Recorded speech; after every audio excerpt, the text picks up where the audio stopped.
오늘은 이사야 24장 1절에서 13절까지 말씀 묵상합니다. 24장 1절에서 13절 하나님의 영원한 언약을 깨뜨린 결과. 이사야 24장은 이전 13장에서 23장까지 열방, 바벨론, 아수르, 모압 등 이스라엘의 대적이 되었던 자들의 나라들, 그 심판의 예언의 말씀이 이제 온 땅, 온 세계로 확산되어져 갑니다. 그래서 24장에서 27장까지를 이사야의 소계시록, 그러니까 요한계시록과 연결되어서 작은 계시록이다. 세상 마지막 때까지 일어날 하나님의 계시 말씀을 기록하고 있는 것으로 보이죠.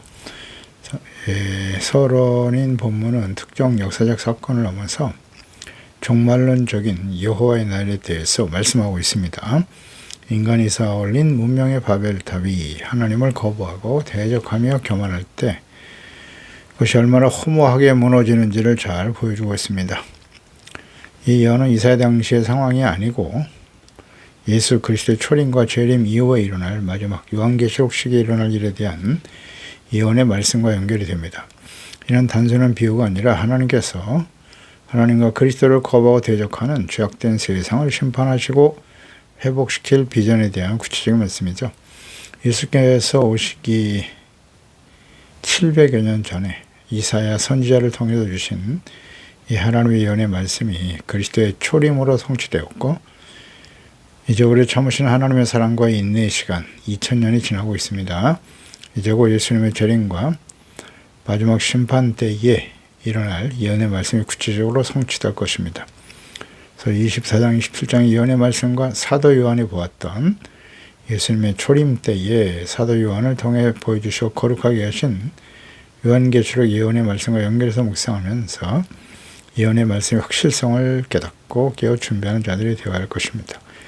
1절에 보라, 여호와께서 땅을 공허하게 하시며 황폐하게 하시며 지면을 뒤집어 엎으시고 그 주민을 흩으실 것이다. 공허하게 하신다. 공허하다 히브리어 보케크, 바카크 동사의 분사형인데요. 비우다, 공허하게 하다 라는 뜻이에요.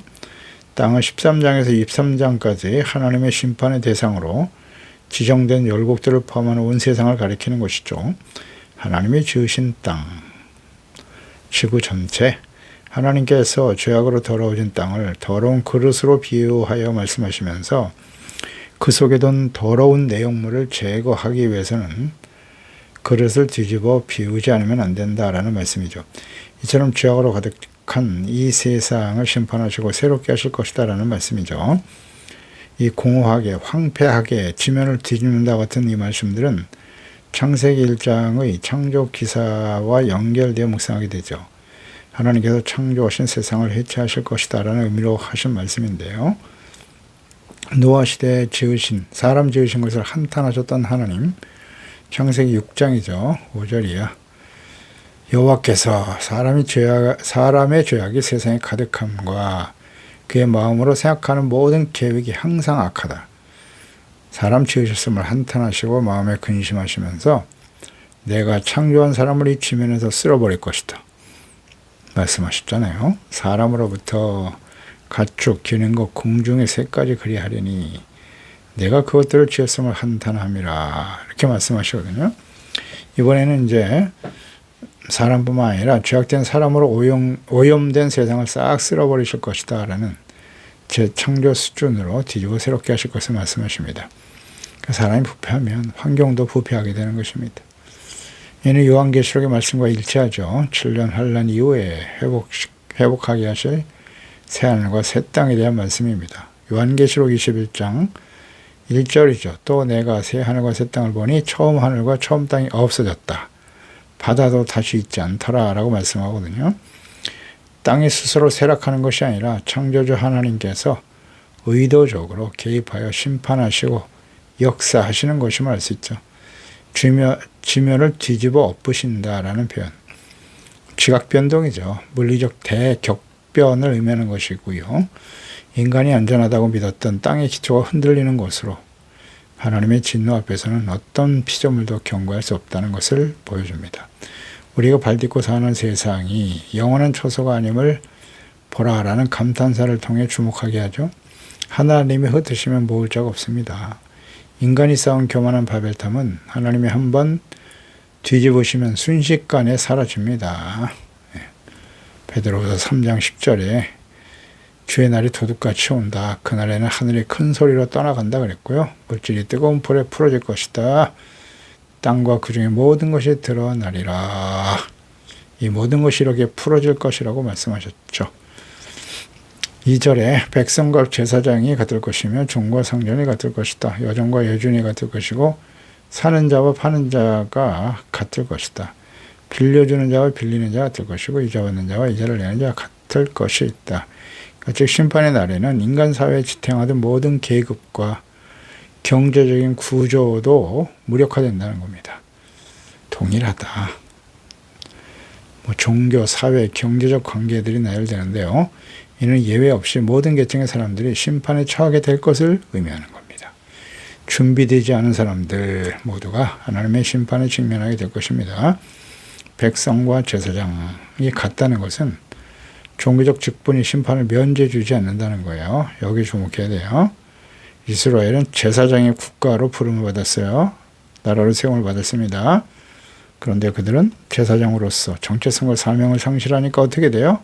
이방인들에 의해서 짓밟히잖아요. 그렇게 되는 것입니다. 이것이 하나님의 공의입니다. 오히려 이스라엘의 부패와 심판의 원인 제공자였던 제사장들, 그들이 하나님 앞에 심판을 받습니다. 오늘날도 목사와 재직, 교인이 되었다고 해서 심판에서 죄되겠습니까? 그렇지 않습니다. 마태복음 7장 21절 이하잖아요. 나더러 주여 주여 하는 자마다 다 천국에 들어갈 것이 아니고 다만 하늘에 계신 내 아버지 뜻대로 행하는 자라 들어갈 것이다. 그날에 많은 사람들이 나더러 이르되 주여 주여 우리가 주의 이름으로 선지자 노릇도 했어요. 주의 이름으로 귀신도 쫓아냈고요. 주의 이름으로 많은 권능을 행하지 아니하였나이까 하리니 그때 내가 그들에게 밝히 말하되 내가 너희를 도무지 알지 못한다. 불법을 행하는 자들아 내게서 떠나라. 보세요. 불법을 행하는 자들은 그가 목사이건 재직이건 하나님의 공의 심판 앞에 서게 된다. 그러니까 주어진 기회가 늘 강조드립니다마는 이 말씀을 듣고 있는 저희들 또 우리가 아직 생명이 붙어있는 이 시간은 무엇을 의미하뇨? 회개할 수 있는 기회를 주시는 겁니다. 죽음과 심판은 모든 사람에게 동일하고 평등하게 적용됩니다. 하나님의 심판은 예외가 없어요. 오직 예수 그리스도를 믿고 구원받은 일, 이건 특별한 은혜임을 깨달아야 돼요. 언약의 백성 이스라엘, 문제는 정체성과 사명을 인식하고 그에 합당한 삶을 살아가야 하는 겁니다. 아멘. 네, 합당한 삶을 살아야죠. 그 형식 자체가 내용을 대신할 수는 없는 거예요. 3절 땅이 온전히 공허하게 되고 온전히 황무하게 될 것이다. 여호와께서 이 말씀을 하셨느니라. 아멘입니다. 온 땅에 대한 파괴의 근거는 자연적 현상이 아니라 여호와께서 말씀하셨기 때문에 그러니까 이것은 하나님의 말씀에 대한 심판의 완전성, 확실성을 보여주고 있는 거예요. 그러니까 말씀은 창조의 능력인 동시에 심판의 능력으로 구체화된다는 것입니다.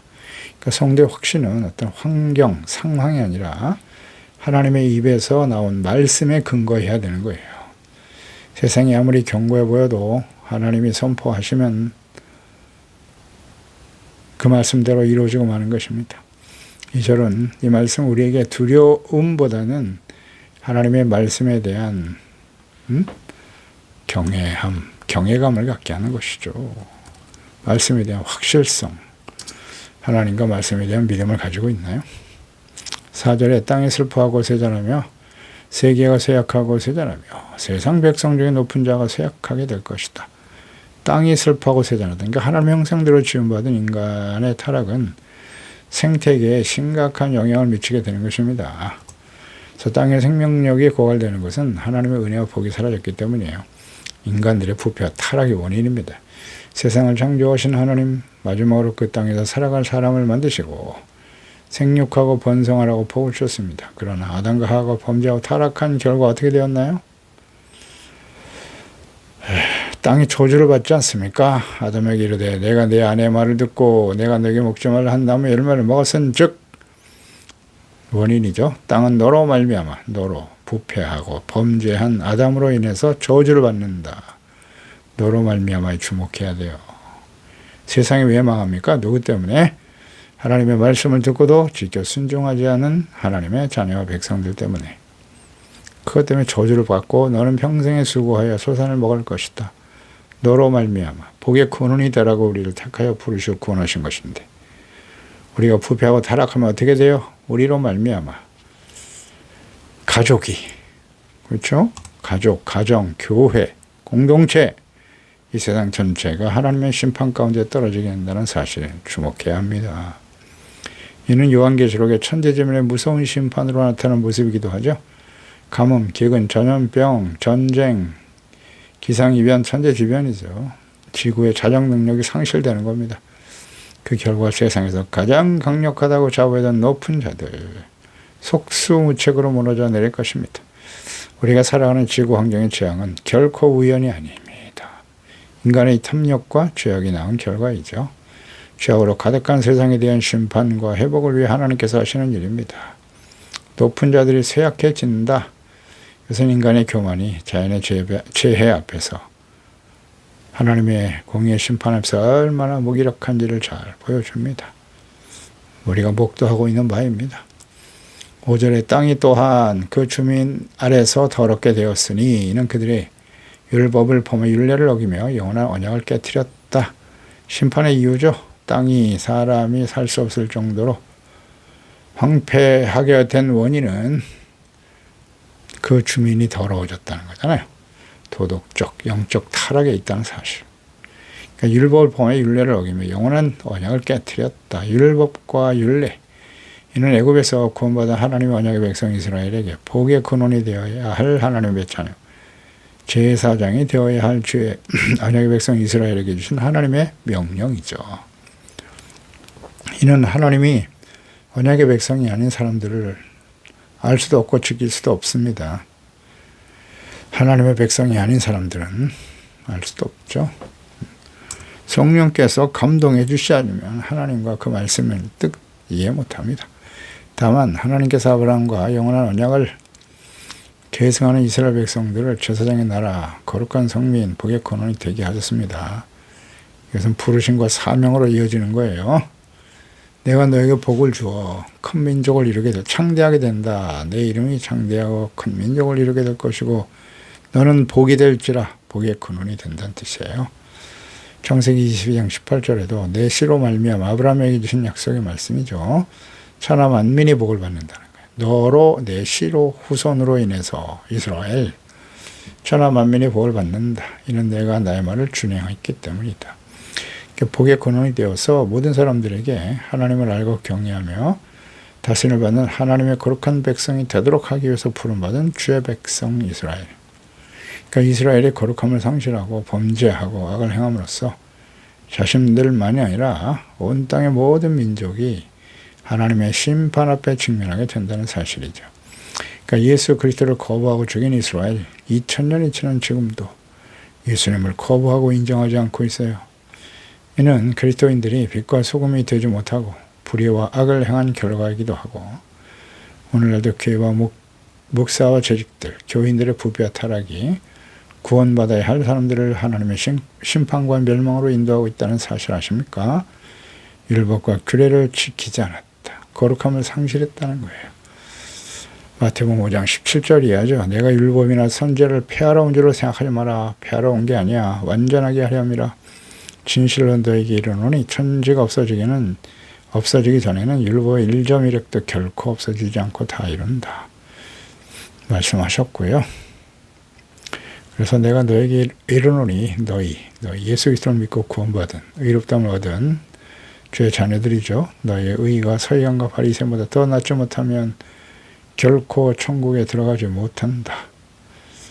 너희가 이스라엘 백성들이고 유대인들이고 또 예수 그리스도를 믿고 구원받은 하나님의 자녀 백성들에게 의가 서기관보다 바리새인보다 나아야 된다는 거예요. 그래서 율법에 나타난 하나님의 뜻은 분명하죠. 하나님 사랑과 이웃 사랑입니다. 마태복음 22장 37절 이하에 내 마음을 다하고 익숙해서 이르시되 내 마음을 다하고 목숨을 다하고 뜻을 다하여 주 너의 하나님을 사랑하는 것이고요. 이게 첫째 되는 계명이라고 하셨고 둘째도 그와 같으니 내 이웃을 자신과 같이 사랑하라. 이 두 계명이 온 율법과 선지의 강령이다. 성경 전체에 나타난 하나님의 뜻이라고 말씀하셨습니다. 6절에 그러므로 저주가 땅을 삼켰고 그 중에 사는 자들이 정죄함을 당하였고 땅의 주민이 불타서 남은 자가 적다. 범죄하고 돌이키지 않는 사람들이 사는 온 땅을 심판하실 것이고 저주로 땅을 삼키게 하신다. 그래서 땅의 주민들이 불타서 멸망의 길을 가게 된다. 불타버린대요. 남은 자가 적다. 창세기 6장에 노아의 때는 물로써 세상을 심판하셨는데요. 마지막 심판 때는 불로 태우신답니다. 불로써. 베드로후서 3장 12절이죠. 그날에 하늘이 불에 타서 풀어지고 물질이 뜨거운 불에 녹아지려니와 라고 말씀하고 있잖아요. 요한계시록의 심판의 말씀과 또한 일치하죠.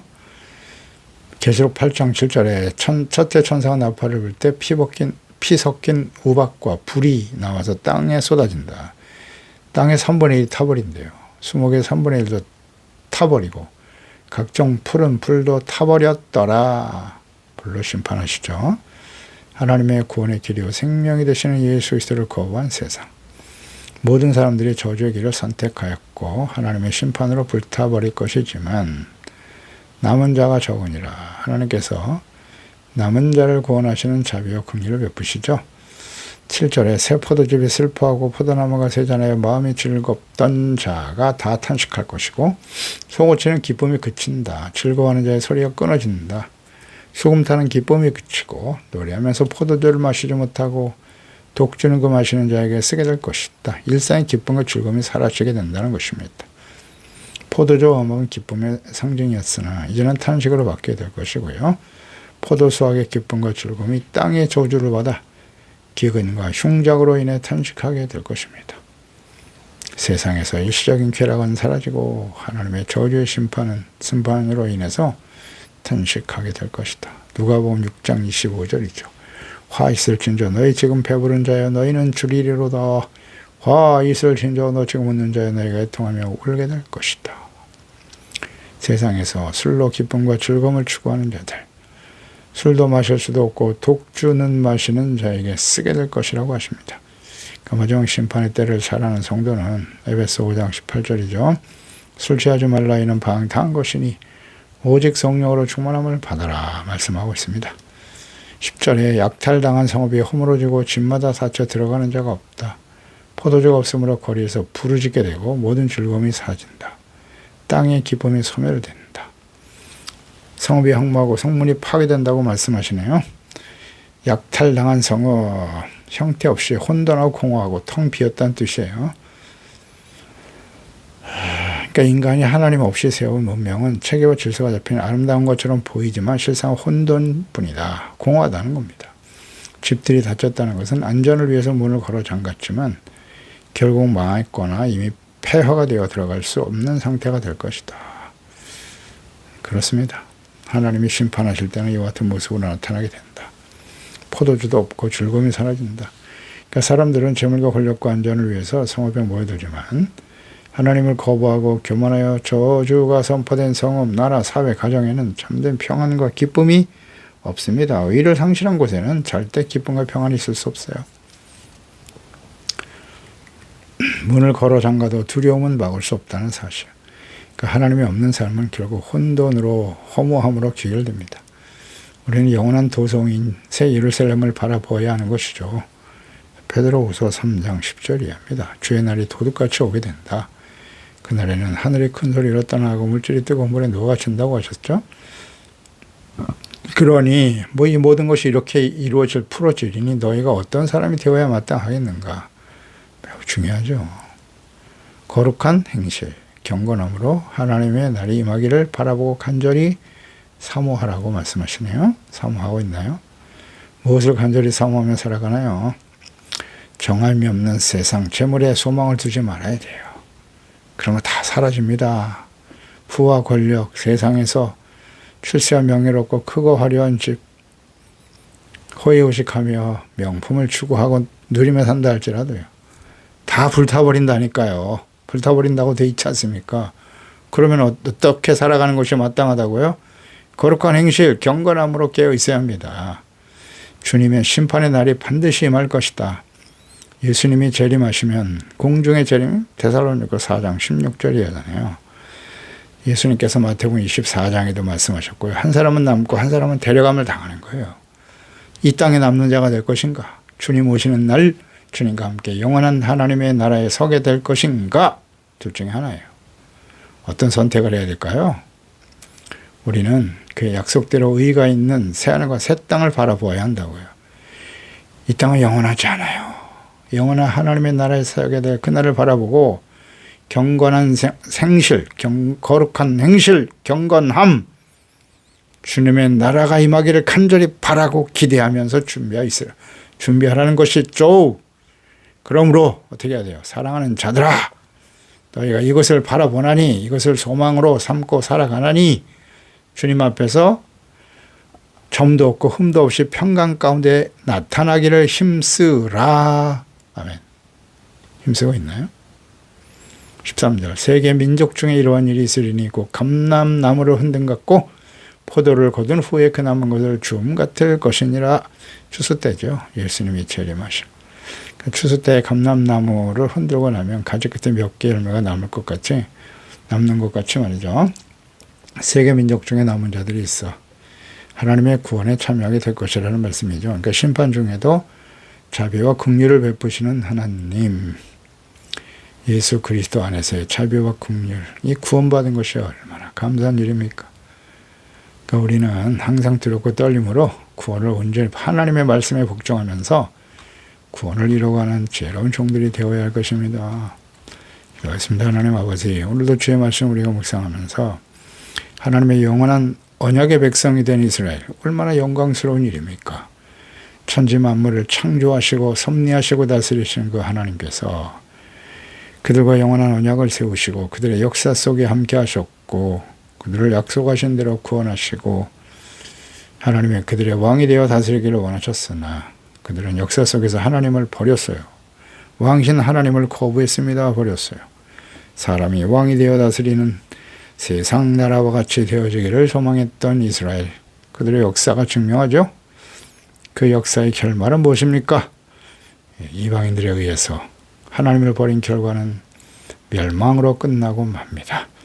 하나님이 자비와 긍휼을 베풀어서 다시 회복시켜 주셨으나 또다시 멸망의 길을 갈 수밖에 없었던 그들에게 이제는 하나님의 아들 예수 그리스도를 이 땅에 보내셨잖아요.